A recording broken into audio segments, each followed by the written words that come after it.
Église Christ vit en moi.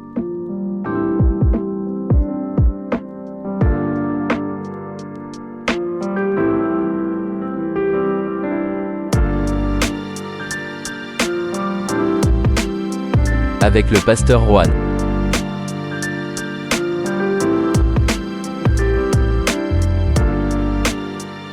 Dieu vous bénisse. Bienvenue, mes frères et mes sœurs, au programme Verset du jour. Et le verset du jour qu'on va prendre faire aujourd'hui avec la grâce de Dieu se trouve dans les psaumes 27 et verset 4. Et nous lisons le verset du jour au nom du Père, du Fils et du Saint-Esprit. La parole dit ainsi: je voudrais habiter toute ma vie dans la maison de l'Éternel. Alléluia. Je voudrais habiter toute ma vie dans la maison de l'Éternel. Nous savons que cette histoire de David, l'Éternel est ma lumière, dit David, et mon salut. De qui aurais-je crainte, car l'Éternel est le soutien de ma vie. Et de qui je vais avoir peur? David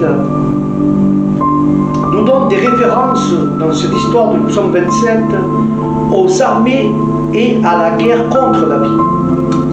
On suggère que ce psaume, frères et sœurs, a été écrit en fuyant Saoul ou Absalom.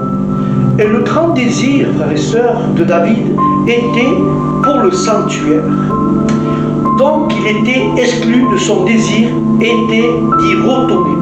Mais pourtant, il ressent toujours la différence de Dieu avec lui en exil. Et ce psaume-là, ces psaumes-là 27, ont donc été naturellement utilisés pour les exilés en captivité. Yahvé est ma lumière, Elohim est ma lumière et mon salut. De qui je vais avoir peur? Elohim est la force de ma vie. De qui vais-je avoir encore peur?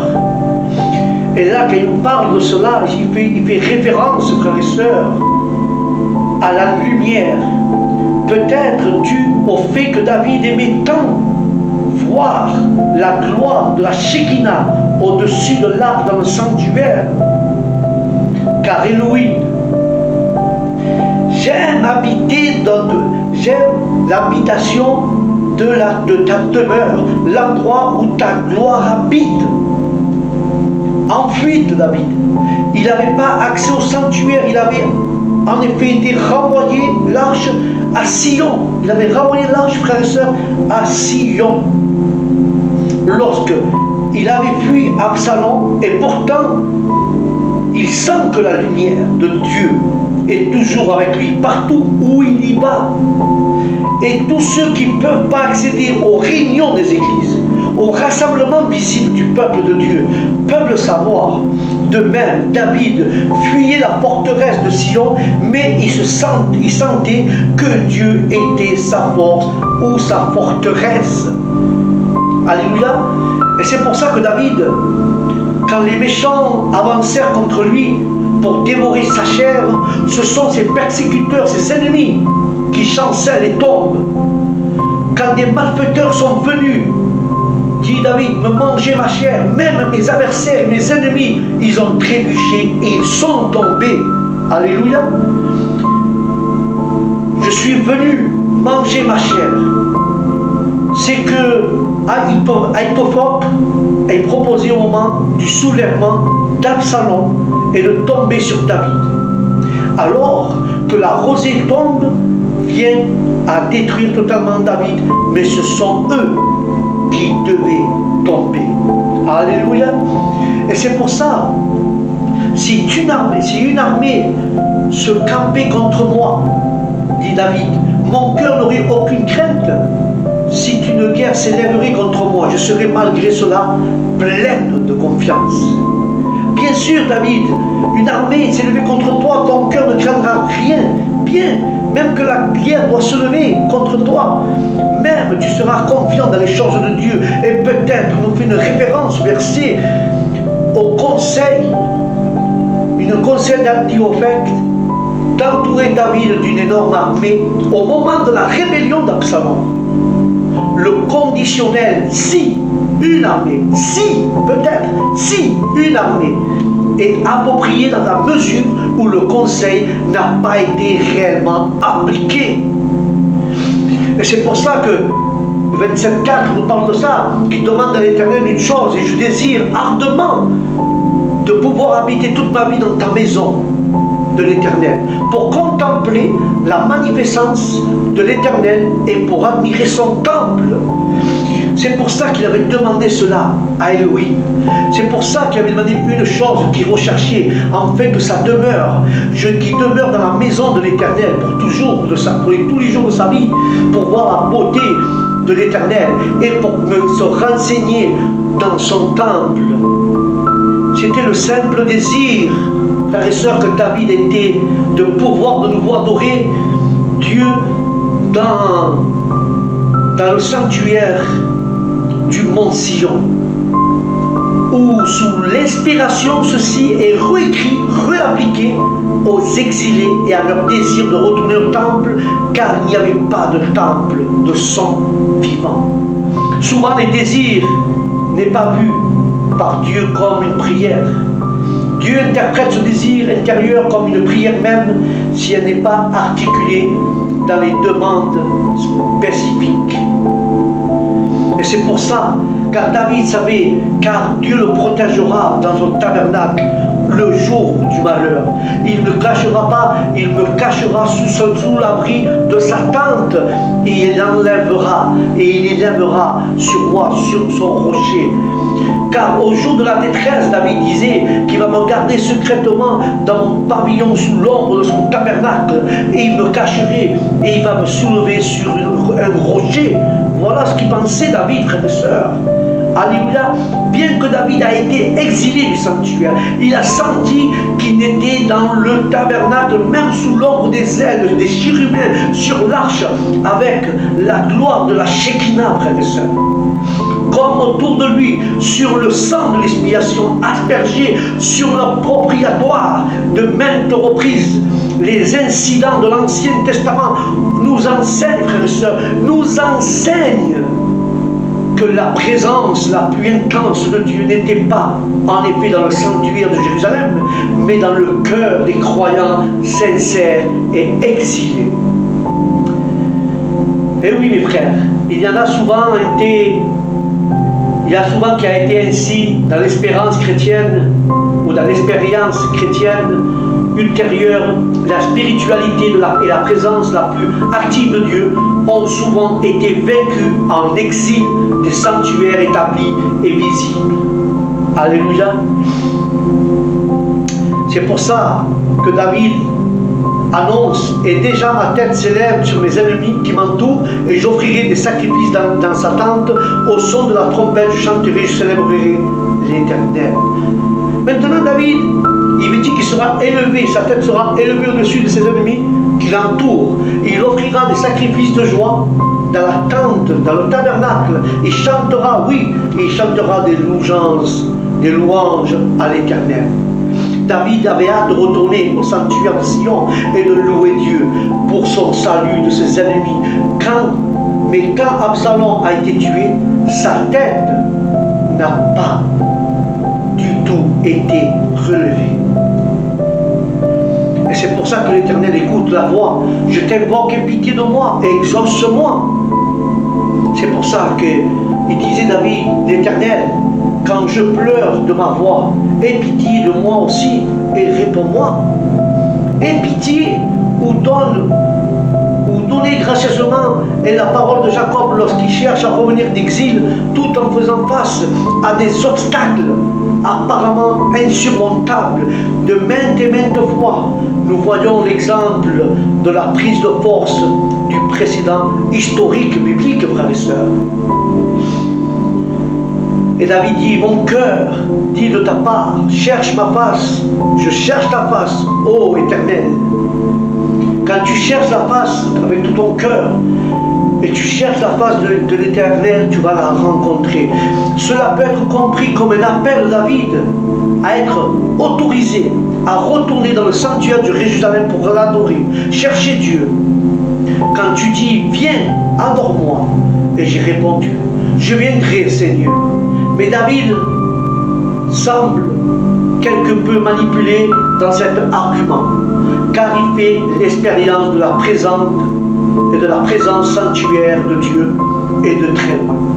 Le prophète nous rappelle fréquemment que le mode de vie spirituel est celui qui cherche Dieu. Nous devons chercher sa face. Alléluia. Nous devons chercher la face de Dieu, frères et sœurs.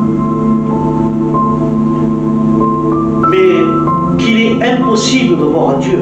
En effet, trouver Dieu dans le sens ultime est donc inaccessible dans cette vie. Mais toute notre vie mortelle doit être vécue dans cet esprit de recherche et de perfection ultime. La recherche de Dieu est souvent définie dans les prophètes comme l'abandon de nos péchés et le désir d'être juste. Alors, chacun de nous ne réussit complètement dans notre recherche de Dieu. Il s'enfuit, donc chacun d'eux n'abandonne complètement tout notre péché.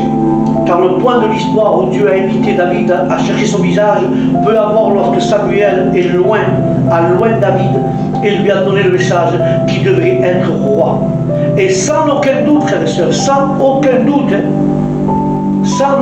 David dit à l'époque qu'il devait se chercher le visage de Dieu sous la persécution de Saoul, alors que la promesse de la royauté semblait si loin d'être accomplie. David rappelle à Dieu qu'il avait en effet cherché son visage comme requis et demande à Dieu d'accomplir la parole prophétique sur le royaume. Alléluia. C'est pour ça qu'il dit: ne cache pas ta face loin de moi, ne repousse pas avec colère ton serviteur. Tu es mon secours, Seigneur, ne me laisse pas, ne m'abandonne pas. Dieu, tu es mon salut. Ne me cache pas ton visage, ne mets pas ton serviteur en colère. Tu as été mon aide, ne m'abandonne pas, Dieu de mon salut, disait David. David sent sa souffrance aux mains d'Absalom et le résultat de son péché avec Bathsheba, ce qui était effectivement le cas. Mais il commet l'erreur de supposer que subir les conséquences du péché signifie que le péché n'a pas été pardonné.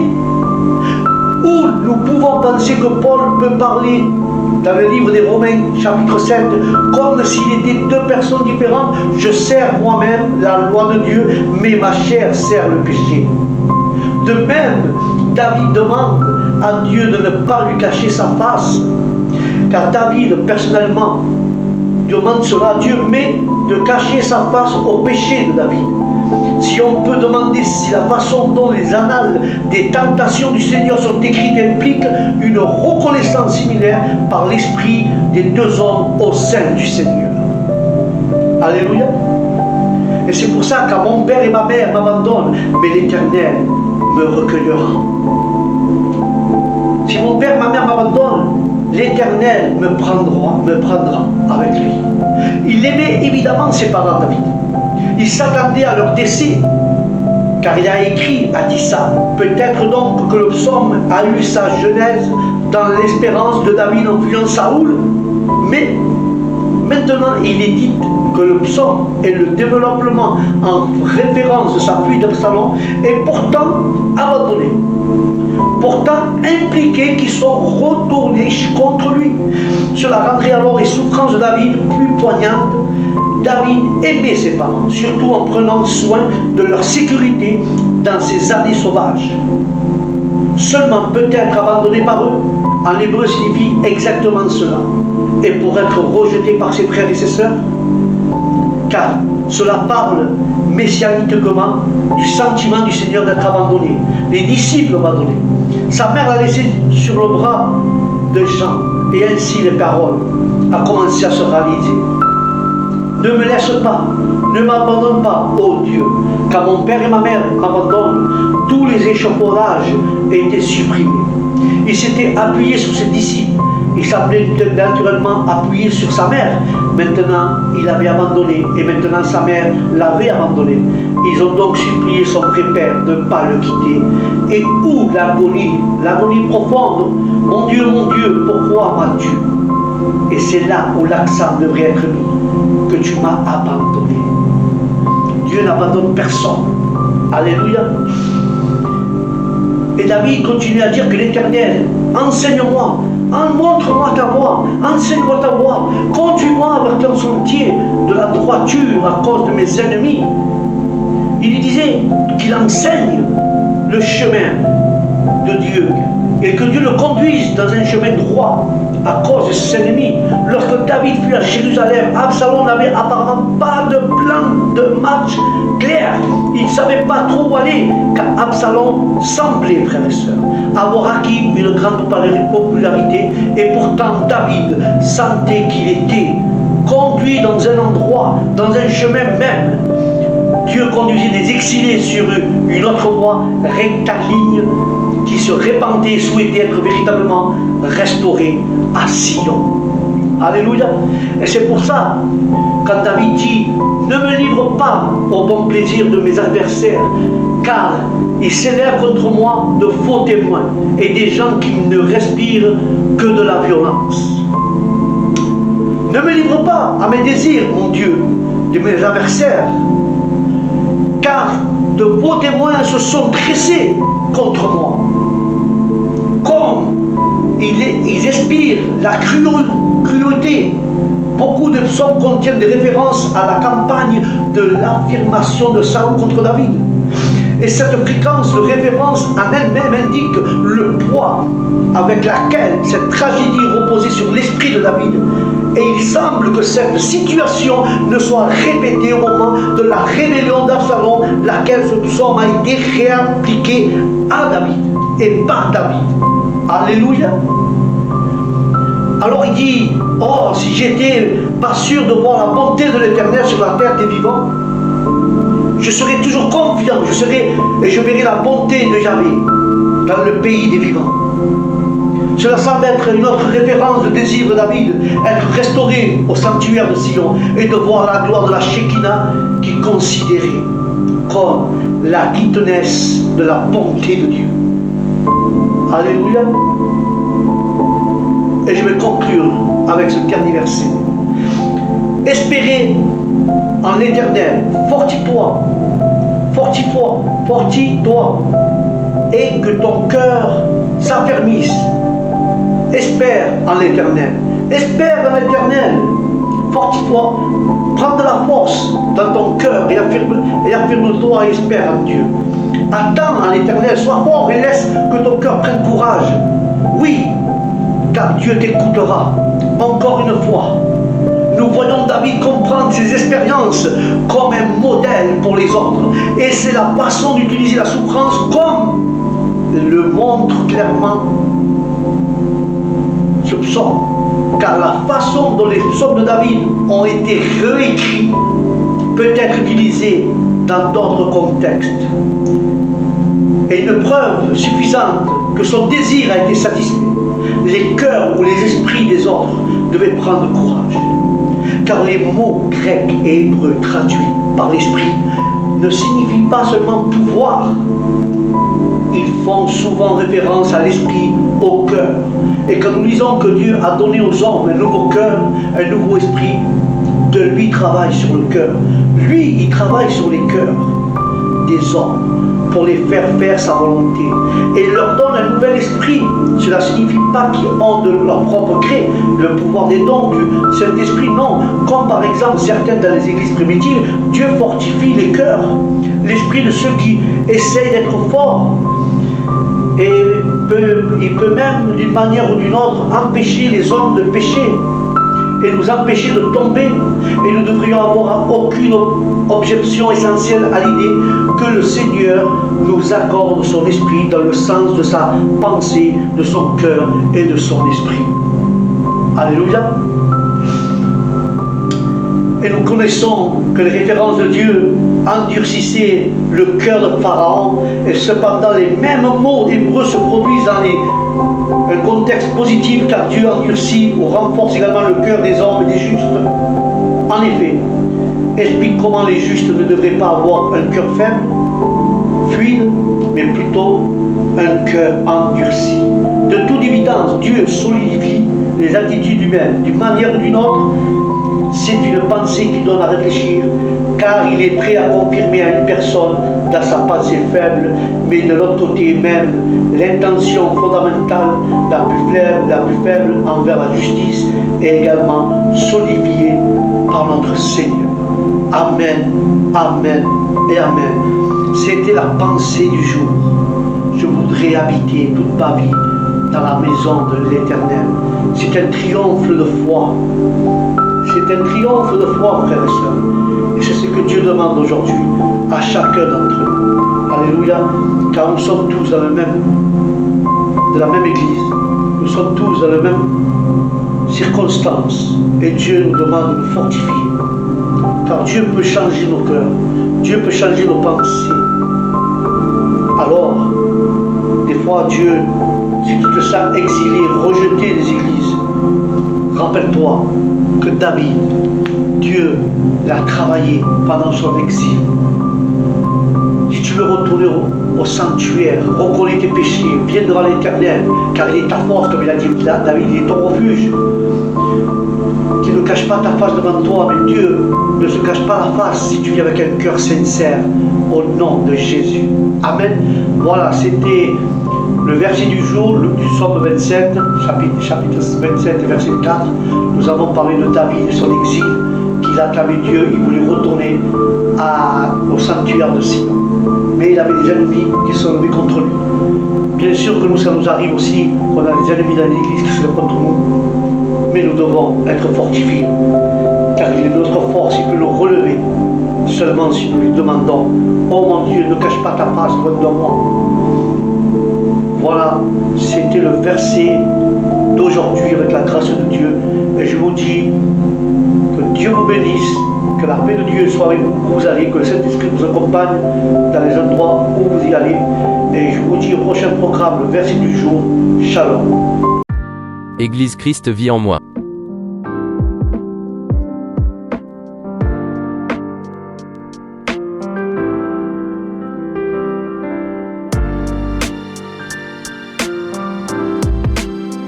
Avec le pasteur Juan.